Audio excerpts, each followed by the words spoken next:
Que vous m'entendez mieux. Oui, beaucoup mieux.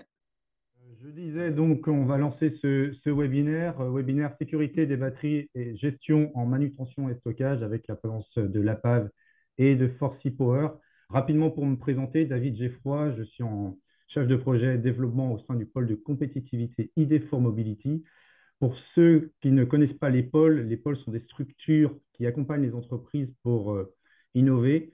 Nous les accompagnons à la fois pour faire de la mise en réseau, des animations et aussi structurer des projets collaboratifs, c'est le cœur de métier, mais aussi individuels, en les accompagnant pour aller chercher des financements, que ce soit pour des projets à vocation marché, mais aussi moderniser les outils de production. Les pôles de compétitivité sont thématiques et le nôtre est uniquement axé sur les mobilités terrestres, donc on ne s'occupe pas de tout ce qui vole et de tout ce qui flotte. Ils ont aussi une vocation régionale et nous sommes sur la Bretagne, Pays de la Loire et la Nouvelle-Aquitaine. Donc, si vous avez des questions, n'hésitez pas à me recontacter à la fin de ce webinaire. Rapidement aussi, l'actualité. Au mois de janvier, on aura un autre webinaire sur la durabilité des batteries, sur les véhicules spécifiques et châssis électrifiés, la sécurité des batteries électroniques et gestion thermique, infrastructure routière et durabilité. On aura des meet-ups. Les meet-ups, c'est des formats en présentiel sur la mobilité durable avec des nouvelles solutions alternatives présentées à Bordeaux. Et au mois d'avril, on aura aussi un meet-up, une rencontre donc sur Rennes, sur la connectivité des véhicules et les systèmes embarqués. Vous pouvez retrouver toutes ces animations sur notre site internet. Et là, je vous présente aussi les appels à projets en cours. Donc, l'appel à projet IDEMO pour des projets collaboratifs en R&D, alors uniquement sur la Bretagne.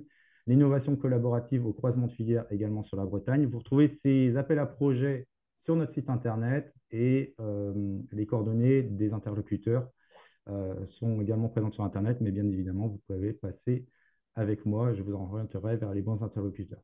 Au niveau des projets, des appels à projets européens, Horizon Europe et Innovation Fund, des appels à projets collaboratifs à dimension européenne. Donc pareil, pour plus de détails, hein, bien évidemment, il faut nous recontacter. On va attaquer avec le programme du jour. Dans un premier temps, Hugues Barlow de la société Forcy Power attaquera en nous présentant pourquoi tant de questions autour de la gestion du risque batterie. On reverra les fondamentaux de la batterie. Ensuite, Laurent Débat, référent technique national, conseil incendie de la PAV, nous présentera l'aspect réglementaire et sécuritaire pour répondre aux enjeux de stockage des batteries. Ensuite, on retrouvera à nouveau Hugues Barlow pour nous faire un retour d'expérience en tant que fabricant batterie, pour nous expliquer la gestion et la manutention des batteries, le stockage également, au sein de leur propre production. Bonjour Laurent. Bonjour, tout le monde. Rapidement, alors c'est vrai que je l'ai fait, c'est Oui, possible je vois ça. Bon, il n'y a nous, pas de nous, souci. nous rappeler votre rôle au sein de l'APAV? Ben, je suis donc référent technique national en conseil incendie, donc auprès, voilà, au niveau de la PAV en national et aussi au niveau des audits de prévention conseil incendie type APSAT Q11. Voilà, aussi au niveau de la PAV. D'accord. Merci Laurent. On vous reverra tout à l'heure. Et on va attaquer tout de suite avec Hugues Barlow. Je vous laisse vous présenter et puis présenter aussi votre société avant Oui, d'attaquer sur les fondamentaux de la batterie. bonjour à tous. Donc Hugues Barlow, je suis directeur industriel pour le groupe Forcy Power, donc en charge du développement et de la mise en place de toutes nos lignes de production sur l'ensemble de nos sites. Et donc je vais commencer en effet par vous introduire un peu les incidents, les risques, les caractéristiques techniques à prendre en compte dans la conception d'une batterie en vue de prévenir d'éventuels dangers, d'éventuels emballements en fait lors de la manutention et du stockage des batteries. Alors tout d'abord, juste rapidement, un slide pour qui est Forcy Power. Donc Forcy Power, nous sommes un concepteur et un fabricant de systèmes de batteries intelligents pour l'électromobilité, d'où notre intervention aujourd'hui avec ID for Mobility. Nous sommes implantés proche de nos clients. Le transport des batteries n'est pas toujours aisé. Et nous sommes donc présents en Chine, en Inde, en Pologne, en France et aux États-Unis. Juste quelques chiffres. Nous sommes environ 700 personnes à travers le monde pour le groupe Forsee Power. Et hors de la Chine, nous sommes les numéros 1 en nombre de batteries installées sur des bus et des scooters électriques. Donc voilà rapidement pour Forsee Power, mais n'hésitez pas à contacter les réseaux ou notre site pour en savoir plus ou à me recontacter après. Je vous propose donc de rentrer dans le vif du sujet et donc comprendre un peu les facteurs clés qui pourraient générer des incidents de sécurité avec les batteries et en particulier les 3 principaux axes en fait en lien avec la manutention et le stockage qui est le thème de ce webinaire. Donc les incidents mécaniques, les incidents thermiques et les incidents électriques. Et je vous donnerai quelques exemples à la fin de cette première partie de ma présentation. Donc ces incidents, ces incidents pourraient donc créer un emballement thermique qui pourrait générer jusqu'à un feu. Alors comment nous les prenons en compte? En fait, au moment de la conception, déjà nous construisons nos modèles de cellules afin de pouvoir évaluer le comportement des cellules dans l'application prévue. Chaque client, chaque utilisation de la batterie a des profils de mission spécifiques et nous simulons d'abord la cellule elle-même, puis après au niveau du pack et du système complet, le fonctionnement, le comportement du système de batterie et ainsi évaluer par exemple les échauffements. Tout ça, ça nous permet de définir ensuite les système de refroidissement, la nécessité par exemple d'introduire des retardateurs thermiques en cas pour que si jamais une cellule commençait à s'échauffer ou commençait à dégazer, voire plus loin, à éviter la propagation et ainsi permettre la réaction, la mise en alerte, la mise en sécurité du système. Tout ceci ensuite, on définit les stratégies de mise en sécurité, d'alerte, de pilotage. Nous faisons nous-mêmes nos composants, nos cartes électroniques et nos softwares afin de garantir la bonne utilisation et la bonne performance de nos différents systèmes. Je vais assez vite, mais si vous voulez plus de détails, n'hésitez pas à me contacter plus tard. Ensuite, tout ceci, bien sûr, est validé par différentes campagnes de tests, des tests abusifs. Donc, c'est là où je vous montrerai quelques exemples après du type de réaction et de comment peut se comporter une cellule dans certains cas. Et pour la production, nos opérateurs ont bien sûr des EPI, mais qui sont spécifiquement conçus pour la protection électrique, la protection contre le feu. Alors, ce n'est pas des combinaisons de pilotes de F1, mais ça permet au moins dans les premières secondes de se protéger. Et également, et ce qui est important dans ce qu'on fait et qui peut être aussi un critère à prendre en compte pour ceux qui assemblent plusieurs batteries sur un véhicule, par exemple, l'ordre de montage au sein de la batterie, mais au sein des batteries entre elles, pour amener au plus tard, en fait, l'apparition des fortes tensions et donc des risques pour nos opérateurs ou pour le système. Dans la mesure du possible, nous mettons en place donc des tests automatisés également, ce qui permet d'une part d'avoir l'opérateur qui n'a juste à connecter le système, donc réduire l'interface ou l'interaction avec des pièces nues sous tension, par exemple, et de lancer un test automatique, mais également, par exemple, en cas de défaut ou en cas de défaillance, de pouvoir réagir aussi beaucoup plus rapidement et de manière automatique, plutôt qu'avec un opérateur qui devra taper sur un arrêt d'urgence. Côté packaging, et je pense que Laurent en parlera également, il évolue et il dépend un peu de la maturité du produit. En phase prototype, chaque batterie est emballée individuellement souvent dans des caisses métalliques remplies de vermiculite qui permettent d'éviter, en cas d'emballement, en cas de départ de feu ou de dégazage des cellules, évite la propagation. Ou alors, et en vie série, pardon, nous avons un partenariat avec Nefab pour développer des caisses spécifiques pour le transport après homologation des batteries. Alors maintenant, je vais vous présenter quelques tests abusifs qu'on fait au niveau des cellules, mais qui expliquent et qui montrent ce qui pourrait se passer au sein d'un pack lors d'une utilisation dégradée, lors d'une manipulation qui pourrait être défaillante. Ces tests nous permettent de valider, bien sûr, nos simulations au niveau des packs, des systèmes, et également la performance des systèmes de refroidissement qu'on fait avant de mettre nos batteries sur le marché. C'est bon, ça passe. Donc, le premier incident que je vous avais cité, donc l'incident mécanique. Ici, on voit un essai de perforation de la cellule. Donc, ce qui pourrait, par exemple, être un forklift qui, par erreur, enfonce ses fourches dans un pack batterie. Donc, voilà ce qui pourrait se passer au niveau de la cellule. On imagine ce qui pourrait se passer au niveau d'un pack à la fin. Donc, ici, c'est la perforation, mais des chocs ou des vibrations répétées pourrait également fragiliser en fait la structure interne de la batterie et conduire au même résultat à la fin.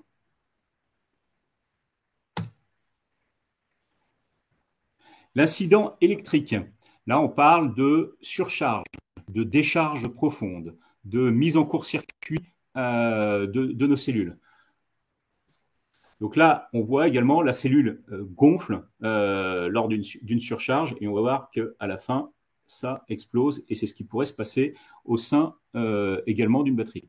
D'où l'importance également d'utiliser le chargeur qui a été conçu pour la batterie et qui lui intègre en fait les protections électroniques nécessaires, le soft qui va bien pour protéger et arrêter d'envoyer du courant sur la batterie, la cellule, si on détecte des anomalies ou des défauts de fonctionnement. Et finalement, l'incident thermique, c'est une surchauffe, une défaillance du système de refroidissement. On stocke la cellule à côté d'une source de chaleur. Donc voilà ce qui pourrait se passer si on ne fait pas attention là où on entrepose nos batteries. Donc voilà. Donc c'est quelques exemples. Ça nous permet déjà, nous, de connaître les comportements de cellules. Ça nous permet de vérifier nos simulations, valider nos simulations, les anticiper et de fait de connaître les conséquences nous permettent donc de les anticiper et de gérer et de mettre en place dès la conception les précautions adéquates. Voilà, j'ai été assez rapide, mais je pense que ça vous permet de montrer un peu ce qui pourrait se passer et ce qu'on prend en compte dans le cadre de la conception de nos batteries avant de les mettre sur le marché. David, je te relaisse la main. Alors, on a décidé de faire ce webinaire parce qu'effectivement, on avait beaucoup de retours terrain, des questions et des inquiétudes. Et on peut dire que parfois, le sujet, effectivement, de la batterie est parfois même clivant. Donc, vous pourrez poser vos questions à la fin, mais on a identifié quelques questions qui nous étaient remontées parfois et qu'on a décidé de rapidement mettre en avant pour les profanes des batteries. Et je précise aussi, il y aura un questionnaire à la fin de ce webinaire. Vous allez le recevoir. N'hésitez pas à marquer vos commentaires et notamment à votre volonté de travailler plus loin sur le sujet des batteries. Alors la première question qui nous vient, c'est des retours terrain qu'on peut avoir, hein, c'est les pompiers n'interviennent pas sur des feux batteries. Alors qu'est-ce qu'il en est véritablement, Hugues ou Laurent?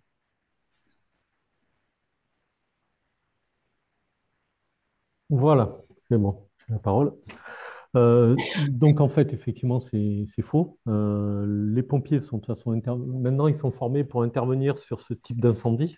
Voilà, c'est formation spécifique pour tout ce qui est lié aux batteries, batteries lithium. Voilà, c'est intégré maintenant dans leur formation continue. Voilà, par rapport à ça. De plus, la société Forsy Power travaille en étroite collaboration avec le SDIS 86, qui est référent national sur les feux de batterie lithium pour développer justement de nouvelles techniques d'extinction. Et de toute façon, les pompiers interviennent régulièrement sur des incidents impliquant des batteries. Ils ne laissent pas brûler, hein. Voilà. Que ce soit dans les voitures électriques, des bus électriques, comme ça a été le cas en 2022 sur un bus électrique de la RATP à Paris, voilà, ou sur des équipements industriels. Merci Laurent. Autre question que l'on peut avoir est il ne faut pas utiliser de véhicules électriques en cas de canicule. Quel est le vrai du faux là-dedans? Eh bien, c'est faux également, et j'en ai un peu parlé tout à l'heure. Le risque d'incendie, il n'est pas plus élevé pour un véhicule électrique que pour un véhicule thermique en cas de forte chaleur. Les gaz, l'essence d'un véhicule thermique est même très inflammable. Aujourd'hui, les conceptions de nos batteries, j'en ai parlé un petit peu tout à l'heure, nous les prenons en compte en fonction des conditions d'utilisation. La résistance aux températures élevées est donc prise en compte liée au profil de mission dans lequel sera utilisée la batterie. On développe et on conçoit des casings pour protéger les batteries, des systèmes de refroidissement à eau ou à air en fonction de l'application pour maintenir les cellules et la batterie à son point de fonctionnement optimal, quelles que soient les conditions extérieures. Ce système de gestion est piloté par l'électronique, ce qui permet également, si on détecte vraiment une surchauffe, de couper et d'éviter l'emballement par la suite. La fiabilité des composants dépend également, mais ça, je pense que tout designer, tout concepteur le prend en compte en fonction de l'état du profil de mission à tenir, nous permet de choisir les composants qui vont permettre de répondre à tous les cas d'utilisation de la batterie, que ce soit du grand chaud ou du grand froid aussi. On pourrait. Autre question qu'on peut avoir qui nous viennent du terrain. En cas de petit choc, les batteries prennent feu. Quel est le vrai du faux, Hugues et Laurent? Eh ben, je dirais également faux. Alors, des petits chocs, il n'y a pas de risque que ça prenne feu. C'est extrêmement rare qu'une batterie, suivie un petit choc, prenne feu ou pas. Par contre, de gros chocs ou de grosses jeter la batterie, faire tomber la batterie, c'est pas tout à fait la même chose. Donc, comme je le disais, il y a des structures de protection autour de nos batteries. Les casings sont renforcés. Quand elles sont installées dans un véhicule, le véhicule est également conçu pour, en cas de choc, limiter l'impact sur la batterie et sur son casing, et donc éviter les cas qu'on a pu voir tout à l'heure en vidéo.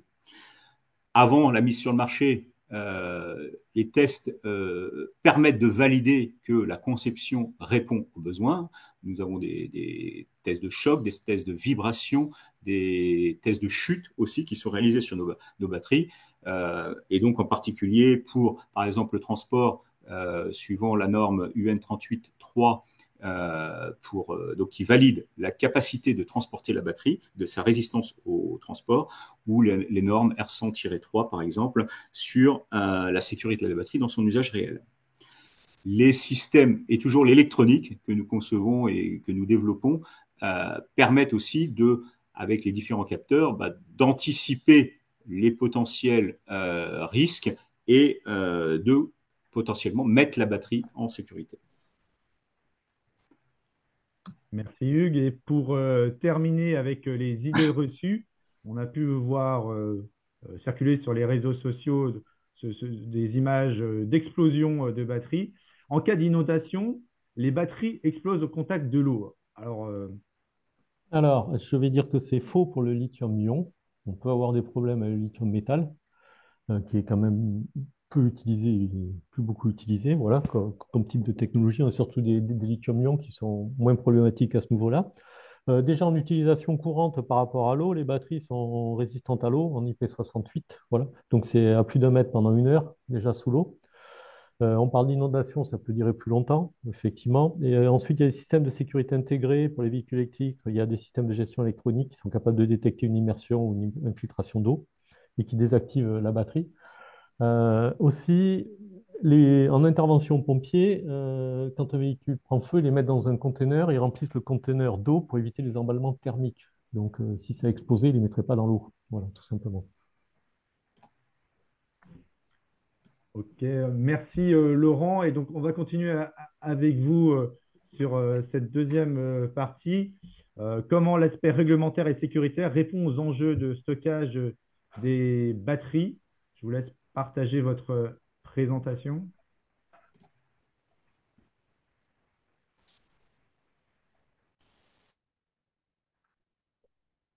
Voilà, c'est C'est fait. bon, on la voit. OK. OK. Normalement, tout le monde le voit. Alors, voilà, cette partie-là. Alors, il va y avoir beaucoup de diapos. Vous pourrez ensuite, on pourra vous fournir ces diapos un peu plus tard. Je vais passer assez rapidement sur certains diapos, mais j'ai tenu à les conserver dans la présentation pour que vous puissiez après, tête reposée, voilà, vous repencher dessus. Voilà pour l'explication. Donc déjà, la PAF, c'est quoi? Bon, ça fait 150 ans qu'on existe. La plupart des gens connaissent la PAF quand même. Voilà. Il y a 5 métiers, inspection, formation, et ces mesures, certification. Voilà. Donc APAV, société qui existe depuis longtemps, groupe international, il y a 14 000 collaborateurs pour l'instant. Ça augmente assez rapidement. Voilà. On est présent dans plus de 55 pays. Voilà. Et ensuite, vous avez tous des entités spécialisées dans certains domaines au niveau de notre société. Alors, on va parler maintenant du risque incendie des batteries. Voilà, le focus sur ce risque-là et sur aussi l'aspect réglementaire. Donc, comment réagir, voilà, prévenir, agir face à une batterie lithium. Alors, au niveau des véhicules, qu'est-ce qu'on constate? On constate en fait que les véhicules électriques prennent moins souvent feu en termes de fréquence, hein, on parle en pourcentage, en termes de fréquence, que les véhicules thermiques. Voilà. Donc, déjà, c'est une première constatation. Ce n'est pas le problème. Voilà. On a des sinistralités au niveau des centres de tri. Oui, ça c'est le principal problème des centres de tri, c'est les batteries, effectivement, lithium, parce qu'ils les écrasent et ils font ce qu'il ne faut pas faire avec les batteries. Voilà, donc effectivement, ils ont beaucoup voilà, de problèmes avec ça. Voilà. OK, alors, une batterie, c'est quoi? Donc, différents types de technologies. OK, donc, celle qu'on va utiliser sûrement maintenant, c'est les batteries lithium. Voilà, moins de lithium métal. Voilà, maintenant, voilà, bon, c'est à peu près. Alors, pourquoi on utilise ce type de technologie? Ben, c'est juste au niveau de la quantité d'énergie par kilo transporté, c'est le plus efficace. Voilà. C'est pour ça qu'on utilise maintenant du lithium au niveau de la mobilité. Bon, comment c'est fait? Alors, juste vite fait, vous avez une électrode positive, une électrode négative, et entre les deux, vous avez un séparateur, une électrolyte, pour l'instant liquide entre les deux. Voilà. Donc, ben, il suffit que ça touche ça pour que vous ayez un emballement thermique qui se produise ou un dysfonctionnement à ce niveau-là, techniquement. Voilà, c'est pour ça qu'en cas de choc, si ça se comprime, vous avez un emballement thermique qui peut se produire. Enfin, un choc très important, bien sûr, parce qu'il faut quand même y aller par rapport à la protection extérieure. Les batteries, on peut les trouver sous différentes formes, en bâton, sous forme de push, voilà, prismatique. Euh, donc Hugues en a parlé. Le BMS, c'est ce qui permet de gérer la charge de batterie et d'éviter leur inflammation. Voilà. Donc la qualité de ce composant est quand même important aussi sur la fiabilité des batteries. C'est pour ça qu'il vaut mieux prendre des batteries sur des sociétés, on va dire, compétentes. Voilà. Ça sert à contrôler la charge et à surveiller. Voilà. Ça peut être une des causes. Alors, les batteries lithium, où c'est qu'on les trouve? Ben, on va les trouver dans la plupart des appareils, maintenant que ce soit les montres connectées, les téléphones portables, tout ce qui est électro-portatif, PC portable, en mobilité. Ben, on retrouve ça, mais vu que le poids transporté énergie, c'est le plus efficace. Donc, on va le trouver partout maintenant.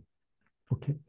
On peut aussi en trouver dans les installations de stockage stationnaires. Avec les nouvelles énergies, ça permet de stocker de l'énergie type éolien, solaire, etc. Voilà. Exemple d'ESS. Voilà. Donc on sépare bien les containers parce que s'il y a le feu qui part à l'un, il ne faut pas que tout brûle. Donc il y a des distances à respecter, il y a des choses à faire dedans. Voilà. Alors la réglementation des batteries lithium, c'est en cours d'apparaître. Voilà. On peut trouver de la partie réglementaire sur les travaux sous tension. Voilà. Donc vu que c'est des batteries, ok, donc il y a l'électricité, donc on va le trouver là-dedans, mais ce n'est pas spécifique à la batterie. Dans les parcs de stationnement des immeubles du Code du travail, il n'y a rien. Vous n'avez rien de spécifique dedans. Par contre, là, je vais faire un petit focus sur le type PS. C'est un ERP. Vous avez un guide ok, du ministère de l'Intérieur. Vous pouvez le télécharger sur Internet, sitesécurité.com, c'est très bien. Vous avez des préconisations. Ces préconisations, si vous êtes ERP, de toute façon, vous êtes imposé par les SDIS.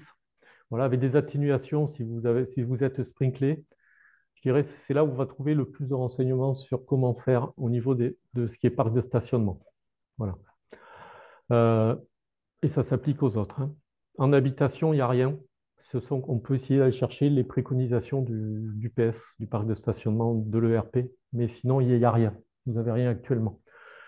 Qu'est-ce qu'on va trouver au niveau des usines de fabrication? Ben, on peut trouver des directives, voilà, avec des impositions.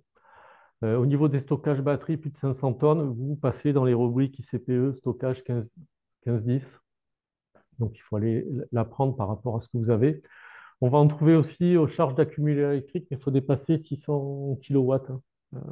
Inférieur, c'est quand ça dégage de l'hydrogène. C'est quand même l'avantage des batteries de ne pas dégager l'hydrogène, donc on a quand même une puissance assez importante. Donc, il faut aller prendre la rubrique et voir ce qu'il y a dedans par rapport aux moyennes. Donc là, il y aura des prescriptions à ce niveau-là. Okay. La 1510, c'est du stockage. Voilà. Il y a un projet qui va arriver, donc on va voir ce qui va arriver dedans. Voilà, ICPE 29-26 pour le stockage des batteries spécifiquement. Voilà. Et tout ce qui est collecte, transit, recoupement et déchets. Pareil, vous avez des choses à l'intérieur qu'il faudra aller chercher en fonction de votre classement ICPE. ICPE, installation classée pour la protection de l'environnement. Voilà. Avec des formations, des choses comme ça, en fonction de ce que vous serez classé. Pareil, vous avez, par rapport à votre classement ICPE, vous aurez des impositions, des spécifications avec des délais d'application. Vous voyez, ce n'est pas encore en place, mais vous pouvez déjà commencer à regarder dedans. Ça peut être intéressant. Même si vous êtes en dessous, au moins vous avez de la prévention qui va être écrite. Ce ne sera pas des impositions, mais ce sera de la prévention, ce qui est toujours intéressant pour protéger son business. Au niveau des TMD, il y a des choses par contre, hein. Pour les batteries lithium, vous avez de la réglementation au niveau des batteries lithium. Donc, si vous avez le transport des batteries lithium, il y a des personnes qui sont spécifiquement spéciales à la PAV, hein, qui sont vraiment au niveau des transports de matières dangereuses. Voilà. Donc, il y a tous ces aspects-là, des documents de transport, un certain type d'emballage, la formation des personnels, voilà. Donc, en fonction des batteries, voilà, en fonction de ce que c'est, pile batterie, si c'est seul, si c'est emballé, voilà, en fonction de comment elles sont transportées, si elles sont endommagées ou pas, voilà, si c'est du recyclage. Voilà. Donc, il y a plusieurs spécificités à ce niveau-là, au niveau des transports des matières dangereuses. Alors, les différents risques des batteries lithium, bon, il y a le risque électrique pour les travailleurs. Ok, qu'on va voir. Voilà, pardon. Ok, j'étais un peu vite. Alors, là, on va rentrer en cas de dysfonctionnement. Donc, en cas de dysfonctionnement grave, vous pouvez avoir émission de gaz inflammables et notamment de l'hydrogène, d'où le risque d'explosion, que vous avez peut-être déjà vu quelques vidéos sur Internet avec ces explosions. Voilà. C'est à cause de ce dégagement gazeux. Heureusement, ça reste assez rare. Mais ça peut arriver. Ok, émission de gaz. Voilà. Et vous pouvez avoir inflammation des gaz ensuite. Alors, il y a des risques chimiques à cause de l'électrolyte, hein. Voilà. Et les gaz, donc, outre le fait qu'ils soient inflammables, ils sont aussi toxiques. Donc, on y reviendra un peu, mais intervention sur batterie en feu, c'est port d'aérie obligatoire, hein, chez les pompiers, hein. Il ne faut pas intervenir sur s'il y a un dégagement de gaz, aller respirer les gaz de l'électrolyte. Voilà. Okay. La projection de métaux, j'y reviendrai, mais c'est plus de 10 mètres. Voilà. Ça peut projeter à plus de 10 mètres. C'est ce qu'on a vu sur les dernières études. Donc, quand vous avez des batteries en place, ben, soit un mur qu'on fait autour, soit rien qui peut brûler autour, hein. Voilà. Pour le stockage batterie. Alors, quelles sont les causes et les particularités?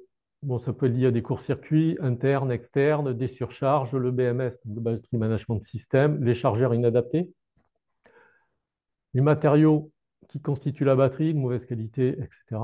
Les forces électrodynamiques, hein, si vous serrez les borniers et que ça vient faire toucher à l'intérieur, vous pouvez avoir OK, les chargeurs inadaptés, c'est ce qu'on a vu. Okay. Ça peut être aussi lié au choc, contrainte mécanique, hein, ce qu'on a vu, manipulation des composants, dégradation de l'enveloppe, des isolants. Okay. L'humidité, alors l'humidité, ouais, si c'est mal conçu, hein, si c'est pas une enveloppe étanche, que c'est bien usé, qu'ils ont fait des trous dedans et que c'est du lithium métal, on peut avoir des problèmes effectivement plus importants. Voilà. Puis après, l'eau, même sur les composants électroniques, sur les BMS, ça doit pas très bien marcher. Transmission de chaleur, hein, comme disait Hugues, si vous le mettez à côté de sources chaudes, vos batteries, ça peut impacter effectivement. Et à ce moment-là, vous pouvez avoir un emballement thermique qui peut se produire au niveau de la batterie. Alors, l'inconvénient, ça c'est la cinétique, un feu classique. Le problème avec les batteries lithium, c'est que si elles sont bien chargées, ça peut partir très vite. Voilà, c'est pas la cinétique normale. Donc, vous pouvez avoir une montée très rapide. Voilà, c'est possible. C'est pas toujours le cas, mais ça peut être très rapide. Donc, vous pouvez très vite dépasser justement par cet emballement thermique qui est lié aux batteries. C'est pour ça qu'au niveau des stockages, il faut y faire attention, hein. Ok. Bon, ok, bon, éclosion passe. Donc la cinétique de ce qui va se passer, de l'état de la batterie avant, ok, aussi si elle est chargée ou vide, hein. Voilà. Et l'intensité de la défaillance, voilà. Si c'est violent ou pas, s'il y a plusieurs batteries qui partent à la fois, effectivement, ça va être plus important. Donc, on commence par une défaillance d'une cellule, la pression, voilà, l'électrolyte fuit, ça détruit l'enveloppe, la fumée se produit, l'incendie, ça part très vite, hein, ça monte très vite en température, hein, sur le feu de batterie. Voilà. Et ensuite, vous avez la propagation du feu par la projection des matières en fusion. Voilà. OK. Donc, feu de batterie lithium, on a vu l'hydrogène, hydrogène, c'est lié à la puissance de la batterie, mais plus c'est gros, plus il y a de problèmes. Plusieurs heures, plusieurs jours, oui, tant que de toute façon la batterie est chargée, ça peut repartir. Voilà. Typiquement, les pompiers, au bout de 48 heures, quand ils sortent les véhicules des containers remplis d'eau, il y a déjà eu des nouveaux départs. Voilà. Au bout de 48 heures, ça peut repartir s'il est toujours chargé, votre batterie. Voilà. Bon, après, ils maîtrisent. OK. Voilà. Et les températures, ben, comme c'est des feux de métaux, ça monte assez haut en température. Voilà. Donc, ça peut aller assez haut. Donc, ce n'est pas un feu normal, voilà, classique, au niveau de la cinétique. Alors, qu'est-ce qu'on peut faire pour se protéger des feux de batterie? Les mesures de prévention, ben déjà, limiter la quantité stockée, pas tout mettre au même endroit.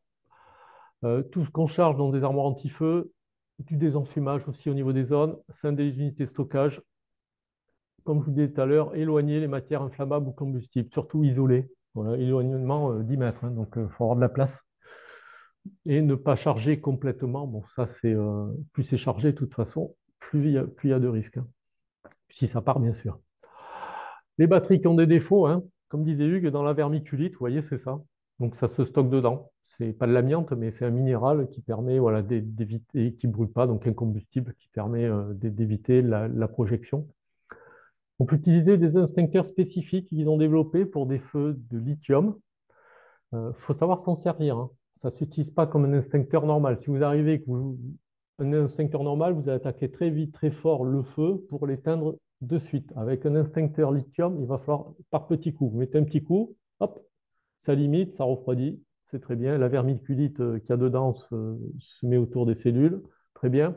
Et hop, ça peut repartir. Et là, il faut remettre un petit coup. Ça repart, vous remettez un petit coup. Voilà, jusqu'à que vous ayez réussi à maîtriser. Si vous le videz tout d'un coup, ben, il sera vide après votre instincteur, hein. Voilà. Et un bac de vermiculique pour la taille des batteries à côté, bien sûr, s'il y a problème. Limiter la quantité stockée, scinder les contenants. Ben oui, comme ça, c'est pas tout le conteneur, hein, qui va partir d'un coup. C'est comme ce que vous avez vu sur les images tout à l'heure de stockage en extérieur, on fait plusieurs conteneurs, on ne met pas tout dans le même conteneur, parce que si on en perd un, au moins on peut limiter la propagation. Éloigner autour les matières inflammables, combustibles. Voilà. Le mieux, c'est dans des locaux à l'extérieur, si vous pouvez vous le permettre. Moi, je dis à plus de 10 mètres, avec des murs en parpaing autour en béton, vous êtes tranquille. Voilà. Des bâtiments. Au moins, si ça prend feu dehors, ça prendra feu dehors et ça n'impactera pas votre outil de production. Un extincteur de feu de lithium à proximité, c'est pas mal. Voilà. Le poudre, ouais, c'est pas fameux. Alors, les batteries utilisées, les usagers, il faut les vider avant de les jeter, sinon vous pouvez avoir au niveau des conteneurs des départs de feu. C'est arrivé à certains de mes clients qui fabriquent des batteries, ça. Tout ce qui a des chocs isolés, bac vermiculique, voilà. Ok. Faire recycler par une entreprise agréée. Voilà, bon. Et bien sûr, le CERFA pour tout ce qui est transport de matières dangereuses. Ok. Les installations, alors comment on va éviter en termes de prévention? Bon, déjà, pour tout ce qui est protection électrique, il faut savoir que les batteries sont protégées aussi. toutes les batteries qui ont les augmentations de pression, il y a une soupape de sécurité. Ça évite que la batterie explose d'un coup. Voilà, ça va libérer les gaz. Bon, ça s'ouvre quand même à 20 bars, donc ça commence à faire, hein, mais au moins, ça évite de monter au-dessus. Voilà. Ensuite, qu'est-ce que vous avez? Conception, gestion de température, le BMS, on l'a vu, pour éviter que ça parte. Les moyens de prévention, donc là, c'est la protection électrique. On est sur, voilà, sur la protection des travailleurs. Je l'ai dit, ARI pour le personnel d'intervention. Feu de batterie, port de l'ARI. Ensuite, privilégier les connexions, des connexions modules de faible. Voilà. Attention aux casings métalliques, son raccordement. Voilà. C'est histoire qu'il n'y ait pas de faux contacts, que ça ne se touche pas. Bon, ça, c'est le travail de Forcy Power. Les instincteurs, donc ça, c'est juste si on a une projection voilà, de produits chimiques sur soi. On va voir ça à proximité. Si on a beaucoup de batteries, ça peut être intéressant. Des consignes de sécurité, afficher les consignes, former le personnel euh, au stockage, à l'entreposage, voilà, à réagir correctement en cas de déformation, de choc sur les batteries et comment on peut l'éteindre. Voilà. Ils mettent 3 mètres, mais c'est plutôt 10 mètres, c'est plutôt passé à 10 mètres hein, maintenant. Voilà, pour les feux de batterie lithium, par rapport aux dernières études du CNPP. Alors, charger dans des zones adaptées des enfumées, surveiller pendant la charge, éloigner les produits inflammables et combustibles. Voilà. Le chargeur prévu par le fabricant. Débrancher les batteries en fin de chargement, éviter les contraintes climatiques extrêmes et l'humidité, et laisser libre les circulations issues de secours. Bon, ça c'est du bon sens, hein. Voilà. Vous avez des armoires spécifiques quand vous avez pas mal de charges, hein. Je l'ai préconisé à certains de mes clients en audit hein, qui chargeaient beaucoup d'électroportatifs, ce type d'armoire, voilà, qui existe. Euh, Pareil pour les postes de charge, hein. Ok, pour le lithium. Pareil, aéré, ventilé, détection incendie. Si vous pouvez avoir l'extinction automatique, c'est pas plus mal. Le désenfumage aussi, ça permettra voilà, d'éviter une propagation par les fumées. Ok. Et les postes de charge à plus de 10 mètres ou en isolement de coupe-feu 2 heures. Voilà. Les procédures, quelle est la conduite à tenir par feu de batterie lithium? Donc ça va dépendre de la puissance. Voilà. Si ça arrive chez vous, ben, manipulez avec précaution, comme je dis à mes stagiaires, hein, vous mettez vos gants de cuisine et vous jetez votre batterie de téléphone dehors, hein. Voilà. Ah, si c'est plus gros, ben, appelez les pompiers, hein. Ne pas percer, scotcher les connectiques, voilà. Placer la batterie dans un sac fermeture zip. Ça se vend, hein. Vous avez des sacs spécifiques, c'est ce qu'ils utilisent dans les avions, hein. Voilà. Pour, euh, pour les batteries lithium. Voilà. Faible puissance, on refroidit. OK. À l'extérieur, on le met dehors. On recouvre complètement en vermiculite sable, pas touché jusqu'à complet refroidissement. Si n'est pas possible de l'isoler, la noyer dans lequel, voilà, avec de l'eau. Si vous avez comme bac d'eau, le conteneur, ça évitera un emballement thermique et des projections. Une fois refroidi, placer individuellement dans un sac transparent. Bon, c'est OK. Le déposer, OK. Faire évacuer, prestataire compétent.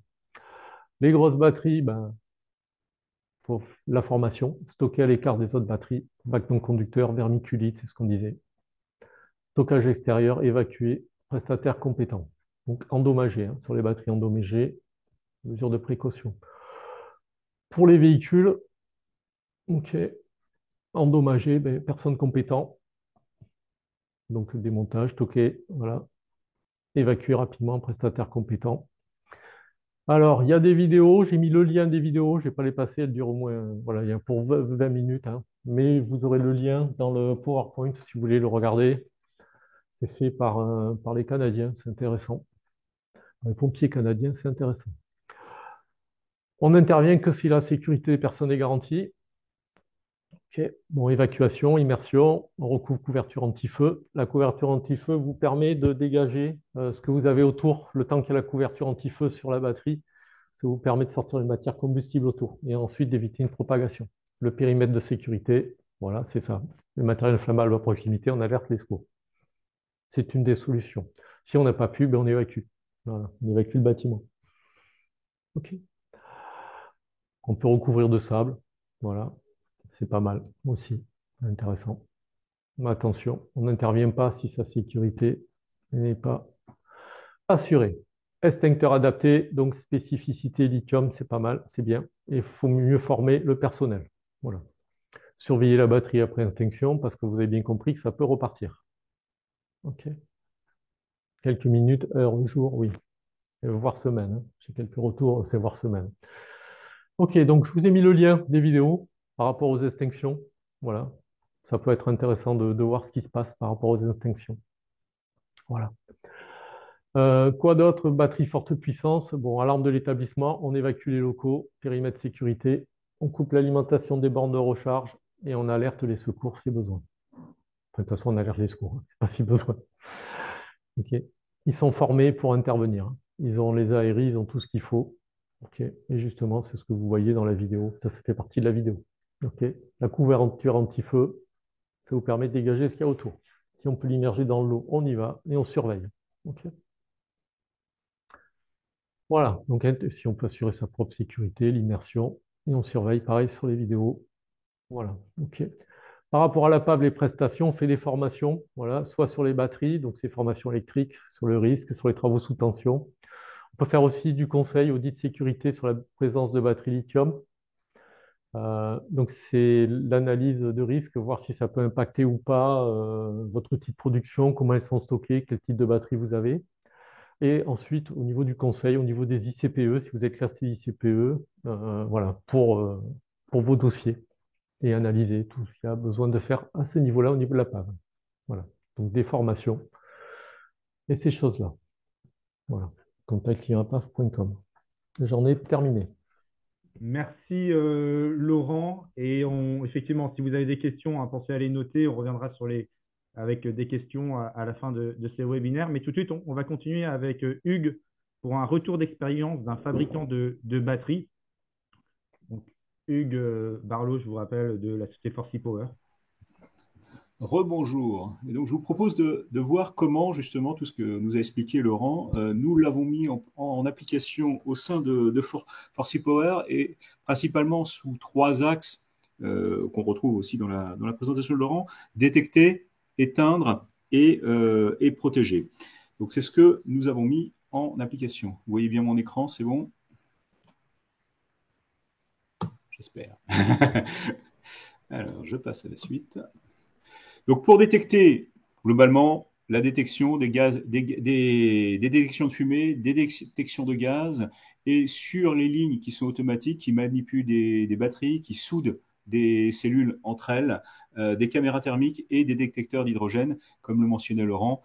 Un des gaz qui est produit lors d'un défaut sur une batterie, c'est l'hydrogène. Donc, ces systèmes de détection nous permettent de réagir rapidement. Côté extinction, aujourd'hui, donc le sprinklage, aujourd'hui par exemple sur notre site de Chasseneuil, donc à côté de Poitiers, nous avons un système de sprinklage qui est capable de déverser jusqu'à 240 mètres cubes d'eau par heure. Donc il y a des gros réservoirs bien sûr qui sont toujours disponibles, en particulier sur le magasin Expédition. Des sprinklages qui sont au niveau des bâtiments complets, par exemple pour l'atelier, et au niveau des stockages, soit réception, soit expédition, au niveau de chaque rayonnage également de stockage de nos batteries, afin de pouvoir réagir et d'éteindre localement, de refroidir, comme expliquait Laurent, le plus rapidement possible. Des bacs à eau qui sont répartis un peu partout sur le site et sur certaines lignes de production de tailles différentes en fonction de ce qu'on manipule localement, et donc qui permettent d'immerger le composant défectueux, la batterie défectueuse, la cellule défectueuse directement. Et nous, on les stocke entre 48 et 72 heures avant de se dire on la ressort pour voir ce qui se passe ou pas. Sur tous les postes critiques, ce qui représente là où on fait par exemple les connexions, sur les lignes automatiques bien sûr, des arrêts d'urgence, et si un opérateur ou si un système détecte le moindre dégagement de fumée, le moindre flash arc électrique par exemple, on tape l'arrêt d'urgence et on évacue le site. Et ce sont nos ESI, donc nos pompiers internes, qui interviendront et qui décideront qui analyseront avant de faire rentrer les personnes à l'intérieur du bâtiment. Et comme déjà mentionné tout à l'heure lors du petit quiz, nous avons en effet un partenariat assez privilégié avec le SDIS 86, qui est donc le référent national pour des pompiers, le centre national des pompiers pour l'extinction des feux de batterie. Et ils sont situés à 5 minutes de notre site.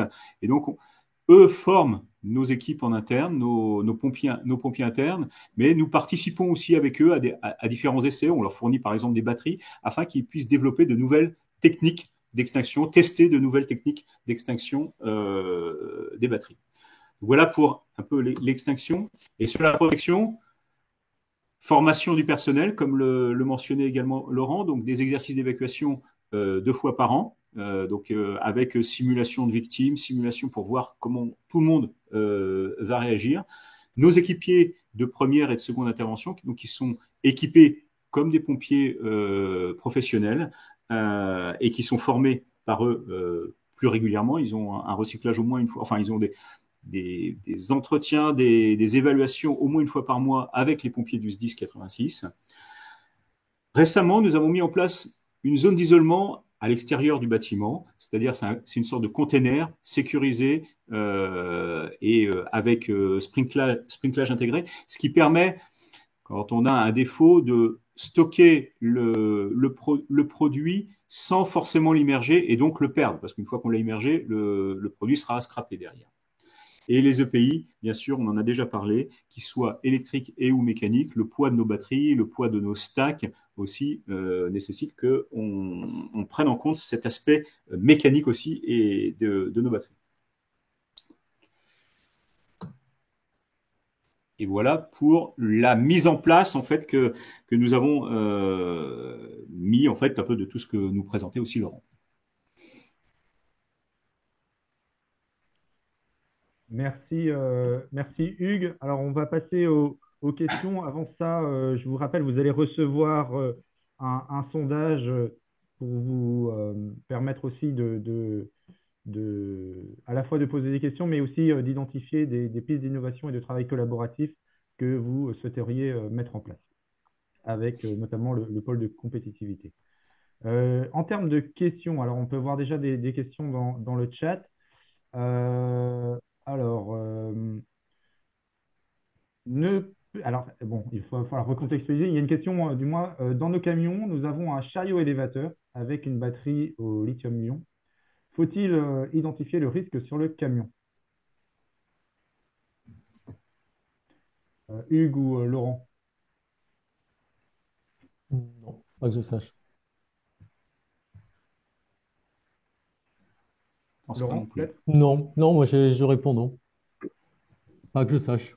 C'est pas du transport de TND, c'est dans le véhicule. Non, pas besoin d'identifier le risque, que le personnel soit formé, bien sûr, si ça part, qu'il ait peut-être un extincteur adapté, mais c'est pas un risque, c'est pas une matière dangereuse, hein.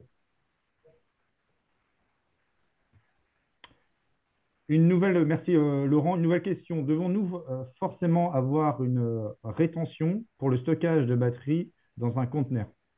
Si oui, peut-on les laisser stocker sur la palette sur laquelle elles sont livrées, sachant que les quantités seraient faibles, 5 ou 10?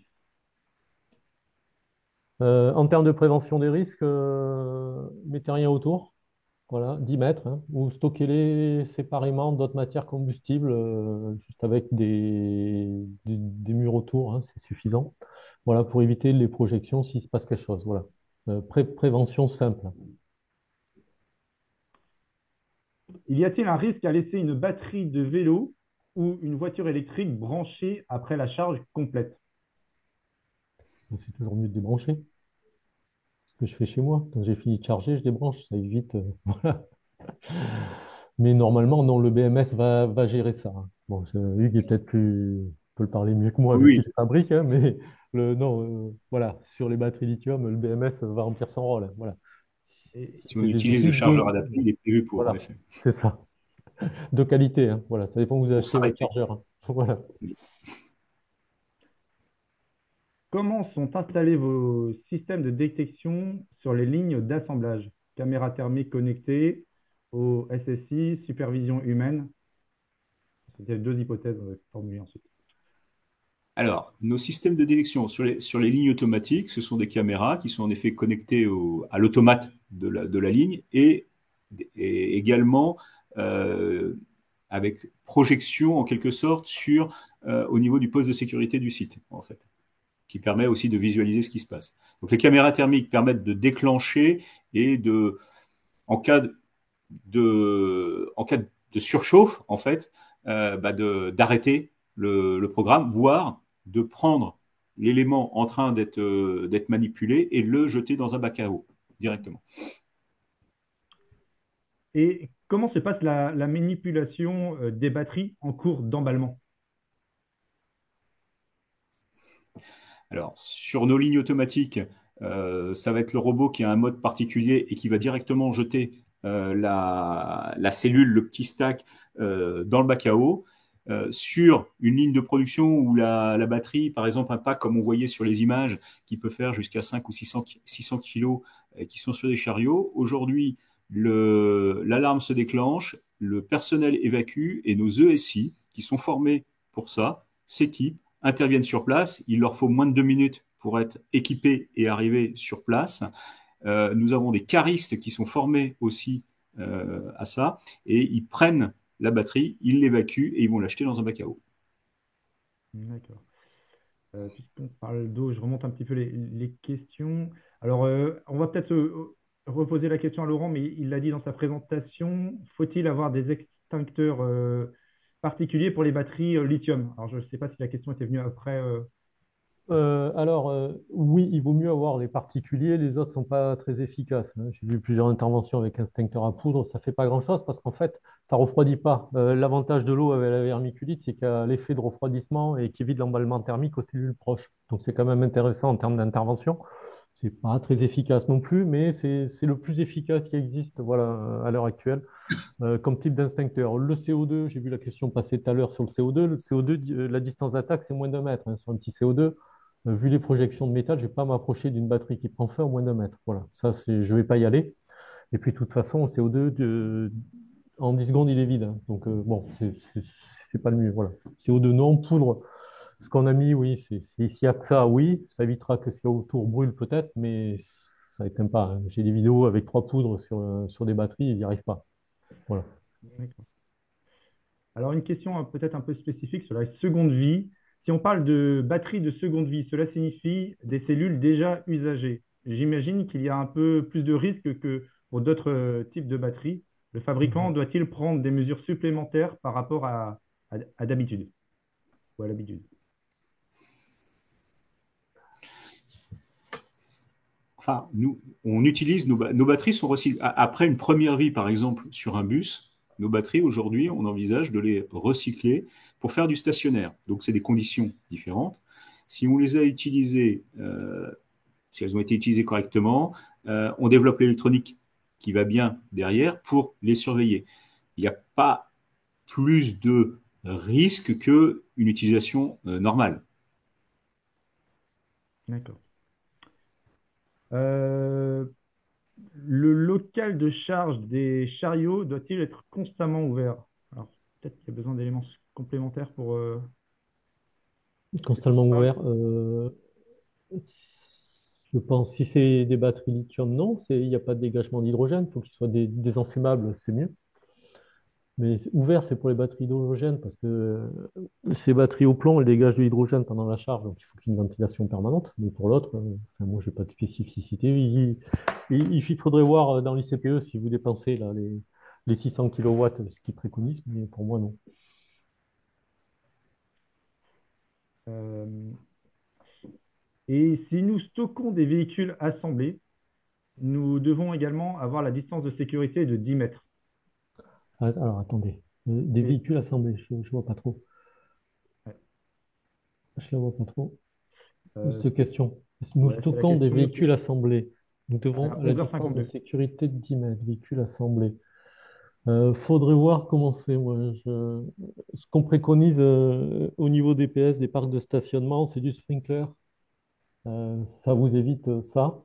Euh, les véhicules assemblés, enfin, faut que je voie. C'est au niveau des batteries distance, les stockages batteries 10 mètres, parce que c'est les projections qui peuvent aller à 10 mètres. Voilà, c'est par rapport à votre outil de production, c'est séparer le stockage de l'outil de production. Parce que s'il y a un feu au niveau stockage, que vous puissiez quand même continuer à produire.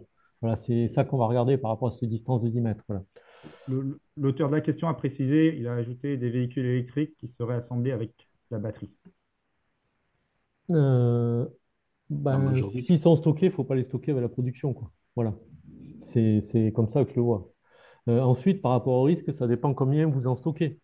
Mettez pas tout votre stock ensemble, parce que s'il y en a un qui part, vous pouvez avoir du mal. Voilà. Après, avec des couvertures à mettre sur le véhicule quand il prend feu, que ça vous laisse le temps de dégager les véhicules autour aussi. Vous voyez, il y a des procédures, des choses à mettre en place. Puis, s'il y a de beaucoup de valeur sur le véhicule électrique, hein, un sprinkler, c'est pas mal. Avoir votre assureur, ça vous fait une belle réduction de prime d'assurance aussi. Alors, j'avais une autre question assez spécifique qui pourrait être intéressante. Pour le transport ADR des batteries lithium, on doit donner le poids des batteries lithium. Pourquoi ne considère-t-on pas le poids du lithium dans les batteries? Le rapport peut être de 1 à 100. Est-ce que c'est quelque chose Moi, je sais pas, qui peut-être vous Hugues. parle?